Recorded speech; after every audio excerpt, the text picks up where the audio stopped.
So here I am fresh in my pajamas and I'm making bagels, and I thought that I would do a video for you. I don't know how I'm going to kind of stop and start, but I hope that this is going to work. I don't even know how to turn this camera around. I'm going to try. Anyhow, I'm going to try to do that for starters. No, that didn't work. I don't know how to turn it around. Okay, I'll physically turn this around. Okay, so for starters, I've got all of my ingredients ready. I have got my bowl of dry stuff ready. I have my egg whites with a little cider vinegar beaten and frothy. My yeast with a little bit of sugar and warm water is all ready and proofed. And my shortening is melted. And this is kind of key because the shortening is melted and it's still pretty hot, like not burn your hands off hot, but still pretty hot for being melted in the microwave. I put it on for a minute and probably stopped it at about 50 seconds, so it's 50 seconds on medium high in the microwave to get it melted and hot. And I think that kind of helps things seize up a little bit when the dough first comes together in the mixer. So I'm going to try to stop and start as I go through this, and I don't know how I'll put it together for you, but I'll try. Okay, I'll see you in a bit. Okay, so this is the stage where things probably would take some different turns as far as the outcome of the end result of your bagels. So right now that's with the initial amounts of water and everything else in there, and that's super thick. Like what you want is when this is on full tilt as far as mixing goes, you'd want everything pretty much to be coming off of the paddle and coming out around and sticking to the sides of the bowl. So this right now needs more water for sure. Like in days gone by, I would think that's great, I'll start there, but that's how you get kind of chunky, uneven bagels. So what I'm going to do is add more water. So this is the kind of texture that we've got going here now. This is really quite soft, but still at the end was sticking to the middle of the paddle. And that's kind of the perfect texture that you're looking for. It almost looks like it's going to be too soft to be able to form into shape, but it's not. You just have to have your hands greased well so it's not sticking back on your hands. So that's about what this should look like at this stage. So it's just like, it's like a very loose bread dough or a super thick cake batter. Well, it's way too thick for a cake batter, but it's I don't know, it's more along the line of like maybe whatever you'd expect like for a thick muffin texture than it is for what you'd think that you're doing with bread, but that's about where you want to be. Okay, so I'm hoping you can see this. So I get a good amount of shortening on my hands, and then of course you can't see in the bowl, I need a camera person, but this is pretty loose, so it's, like I said, it almost looks like it's too sticky and you're not going to be able to do anything with it. And you'll just get used to amounts. I probably should use a scale, but I don't. So that's how loose that is. And then it's just rolling it. And another big thing is to look for big, heavy creases, which is something you don't want, because then they'll just kind of get uneven and they get big gaps and holes in them and take on a whole lot of water. So that, and it's just because I've got so much, it's not globs, but I've got plenty of shortening on my hand so that it won't let it stick. And then you just start your shape. And that's going to be the start of one. And then I put a little bit more shortening on my fingers.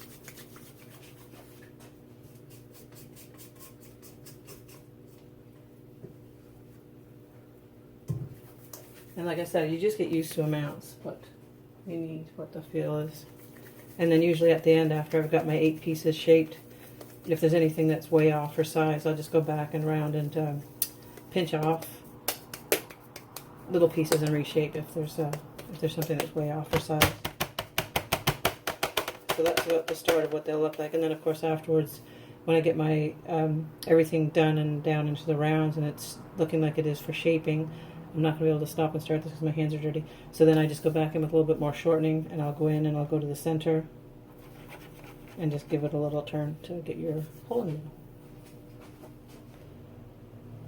Okay, so they're all flattened out and shaped. As you can see, there's a couple that have little creases in them, and there's sometimes I'd go over that again, but that's not happening today. And when I say go over, I'd kind of pull that around the sides to the bottom and reshape it a little bit to try to get those creases off. It's just that sometimes it actually lets more water in. Sometimes you'll get a whole chunk of a piece that will actually fall off because of a crease. And for doing the holes, I know that you've done this a million times, I'm sure, but it's just a little shortening on your finger and then straight in the middle, and then just give it a couple little turns to open it out. And if it starts to stick, if the dough's sticking on your finger, just put a little bit more shortening on it. And it's funny because I've had a ton of people ask me how I learned or where I learned how to do this, and I just made it up. I think when I started doing these, they were really, really tight and heavy, and I used to do them in a long strand and then loop them around and turn them more like kind of like what a pretzel would look like. Anyhow, so that's ready to get covered with a loose piece of plastic and put into the oven, which is that like heated up to just over 100 and then turned off, and then I'll just leave them to proof for 40 minutes. So this is after they have been proofed and everything looks good. I guess they have little places where you can see small little lines there, creases. They might take in more water, but I think these look pretty good. So heavy boiling water, and I usually use the plastic rubber spatula, and get it. This makes it so it's harder for the bagel to actually try to stick to the spatula. So I just get it hot. Oops. And these are done 2 at a time.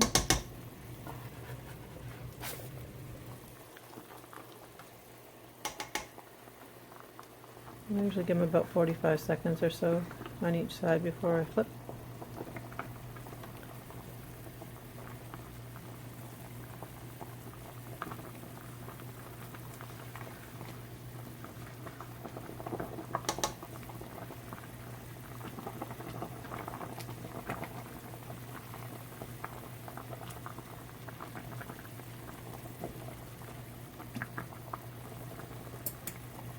And you can see those have some creases on the bottom, so this should be okay. Sometimes, like I said, it's just that they take in more water, and sometimes they end up getting a little bit soggy if they hold more water inside. But we'll let them drain before they bake.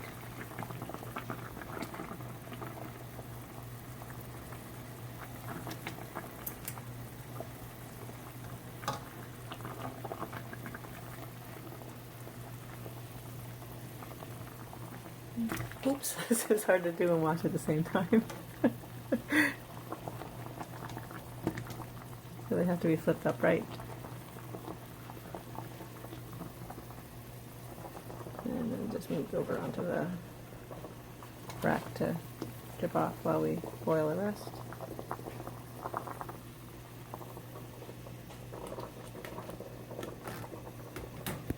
This part might be a little bit tricky to see. I usually just take some paper towel and try to get off any excess water. So just give them a little pat and try to do it pretty quickly because it'll actually stick and adhere to the bagel. And then just on the baking sheet that's lined with my piece of parchment paper that that one's probably been going for about a year, I would think. I use it until it completely falls apart.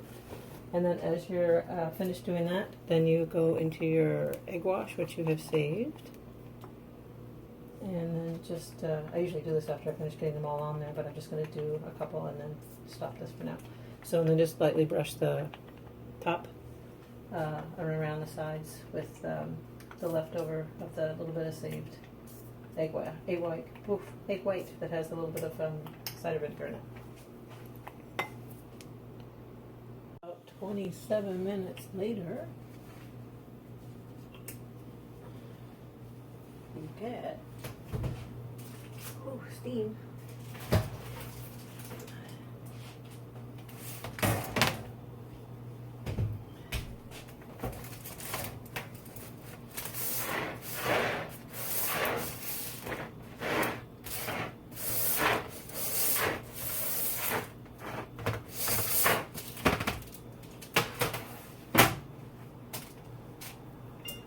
And there you have it. Bagel heaven. Happy baking call.